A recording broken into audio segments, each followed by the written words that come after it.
Baik, selamat pagi, selamat siang, selamat sore, ataupun malam, dimanapun dan kapanpun teman-teman berada. Nama saya Kevin Stefani Tolombanua dari Pendidikan Teknik Elektro kelas A Universitas Negeri Medan. Dan pada kesempatan kali ini saya akan membuat perancangan simbol-simbol instalasi penerangan rumah pada denah rumah menggunakan Microsoft Visio. Langkah pertama adalah buka dulu Microsoft Visio-nya, lalu kita tentukan kertas apa yang akan kita pakai. Untuk menentukan kertasnya, teman-teman bisa masuk ke menu desain, lalu ke size, dan pilih A4. Oke, setelah itu kita masuk ke garis tepi. Untuk membuat garis tepinya, teman-teman bisa masuk ke menu home, lalu ke menu yang seperti yang ada di kursor ini, kita klik, lalu kita letakkan di sini. Setelah itu, tentukan ukuran yang akan teman-teman pakai. Nah, di sini adalah sesuai dengan tugas, ukuran yang akan saya pakai adalah 2 cm kali 0,5 cm. Jadi seperti di video ini.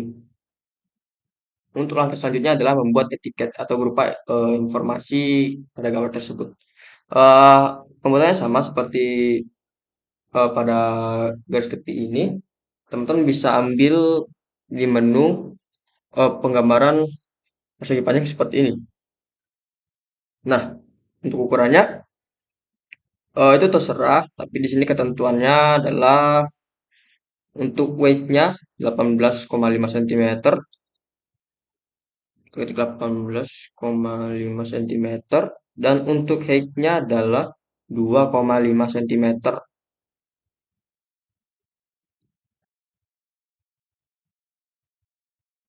Oke, setelah itu peletakannya adalah pas-pas dengan garis tepi bawah, kanan, dan juga kiri.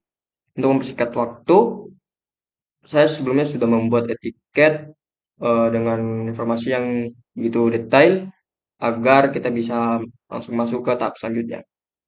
Ini akan kita hapus dulu, lalu kita masukkan etiket yang sudah saya buat tadi.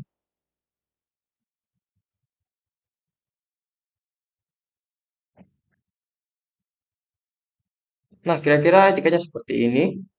Ada berupa beberapa informasi di sana, seperti yang teman-teman lihat di video. Kita zoom out, lalu kita posisikan di posisi bawah menyentuh garis tepi bawah dan juga kiri dan kanan. Oke. Jadi kira-kira gambar seperti ini. Langsung kita masuk pada pembuatan denah rumah. Untuk membuat denah rumah itu sendiri, teman-teman bisa masuk ke More Shapes, My Shapes. Oh, mohon maaf. Di sini menunya adalah Maps and Floor Plans. Masuk ke Building Plan, lalu cari menunya itu adalah kita klik Walls, Door, and Windows dan juga Wall Cells and Structure. Kita klik checklist dan juga checklist ini. Oke, untuk penentuan dinding-dinding masing-masing, teman-teman bisa pilih roomnya sendiri. Teman-teman juga bisa atur berapa ukurannya, atau teman-teman bisa menggambar manual dengan menu wall. Di sini juga teman-teman bisa menentukan ukurannya berapa, dan juga untuk sudut-sudutnya teman-teman bisa di custom sendiri sesuai dengan selera atau ketentuan teman-teman sendiri. Nah, kira-kira seperti ini.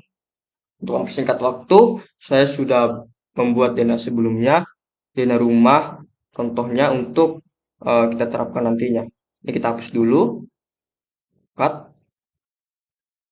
masuk ke menu sketch tadi yang sudah saya simpan, lalu kita masuk, kita apply-kan denah rumah yang sudah saya buat. Oke, teman-teman, ini adalah denah rumah yang sudah saya buat sebelumnya. Di sini akan saya jelaskan sedikit mungkin, di mana di sini adalah ada pintu depan, jendela, pintu belakang, ada dua di sini. Untuk ruangannya, seperti yang di kursor, ini adalah ruang depan atau ruang tamu. Juga di sebelah sisi kiri rumah terdapat dua buah kamar. Untuk di sini ruang tengah, di sini garasi, di sini dapur, dan juga di sini toilet.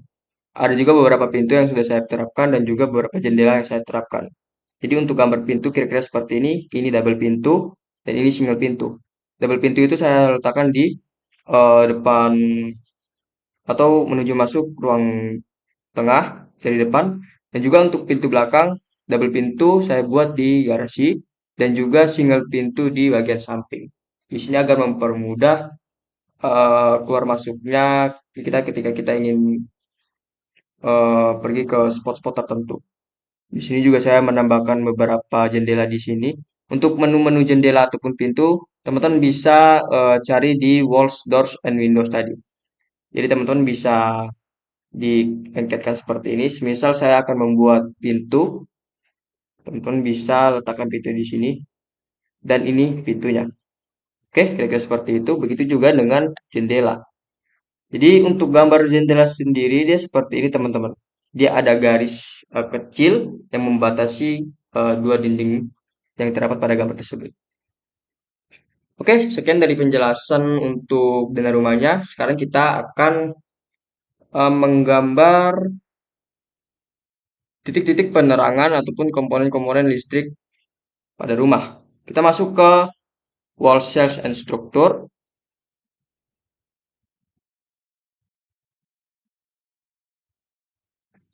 Masuk ke more cells dulu. Ke favorit. Nah, di menu favorit di sini ada drop quick shapes here. Oke. Di sini ada beberapa komponen-komponen dari single line dan juga diagram.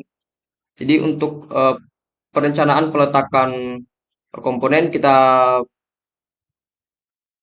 buat saja yang single line. Jadi untuk lampu kita tekan, lalu kita seret di ruangan yang akan kita berikan penerangan. Oke, di sini, lalu di sini, lalu di sini, lalu di sini. Dan untuk saklarnya adalah, ini ada dua jenis teman-teman ya, di saklar seri dan juga saklar tunggal. Untuk saklar tunggal, ini hanya memutus atau menyambungkan arus pada satu lampu. Dan untuk saklar seri, ini bisa menghubungkan atau memutuskan dua lampu sekaligus teman-teman. Jadi itu ketentuannya terserah mau teman-teman mau pakai apa. Di sini juga ada kotak kontaknya. Kotak-kotaknya teman-teman bisa pasang sesuai ketentuan teman-teman sendiri. Oke, jadi sebelumnya saya sudah membuat atau merancang titik-titik di mana saya akan melakukan penerangan atau juga instalasi pada dana rumah ini. Ini kita hapus dulu.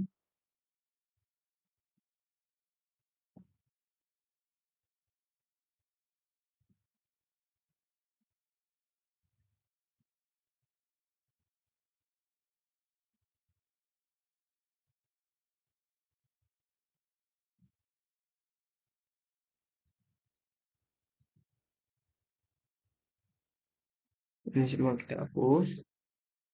Kita hapus.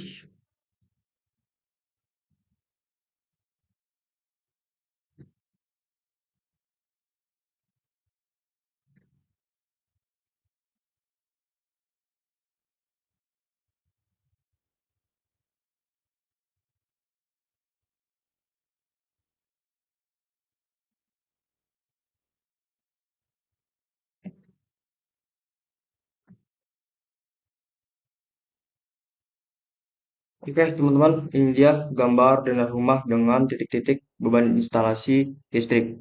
Di sini di ruangan pertama atau ruang tamu, ruang depan ini, di sini saya meletakkan satu lampu, satu buah kotak kontak, dan satu buah saklar yang akan memutuskan atau menghubungkan arus listrik ke lampu ini. Kita masuk ke bagian kamar pertama, ada terdapat satu lampu, satu kotak-kotak, dan juga saklar tunggal. Begitu juga dengan kamar kedua, satu lampu, satu kotak kontak, saklar tunggal. Untuk ruang tengah, saya menggunakan dua lampu karena ruangannya cukup besar, jadi membutuhkan lebih dari satu penerangan. Untuk saklarnya sendiri, di sini saya menggunakan saklar eh, saklar ganda teman-temannya atau saklar seri agar bisa menghidupkan lebih dari satu lampu. Karena di ruangan ini terdapat dua buah lampu, jadi saya menaruhnya di sini saklar ganda. Begitu juga dengan dapur dan juga kamar mandi. Untuk masing-masing ruangannya satu lampu, namun menggunakan saklar ganda agar bisa saya letakkan di tengah-tengah di sini agar nanti bisa memudahkan untuk pemakaiannya. Di sini juga terdapat kotak kontak satu. Untuk ruangan garasi saya menggunakan satu lampu dan juga saklar tunggal. Oke, kira-kira seperti inilah perancangan pemasangan titik-titik beban listrik pada daerah rumah saya. Dan juga ada beberapa etiket yang memberikan beberapa sejumlah informasi. Baik, sekian dari video hasil tugas saya untuk perancangan listrik, penerangan listrik pada daerah rumah. Kalau ada salah kata saya mohon maaf. Dalam video ini juga memiliki banyak sekali kekurangan, tapi saya pahami itu. Dan sekali lagi saya mohon maaf atas ketidaknyamanan teman-teman atau juga dosen yang sedang menonton video ini. Akhir kata saya ucapkan terima kasih, salam sejahtera, dan selamat siang.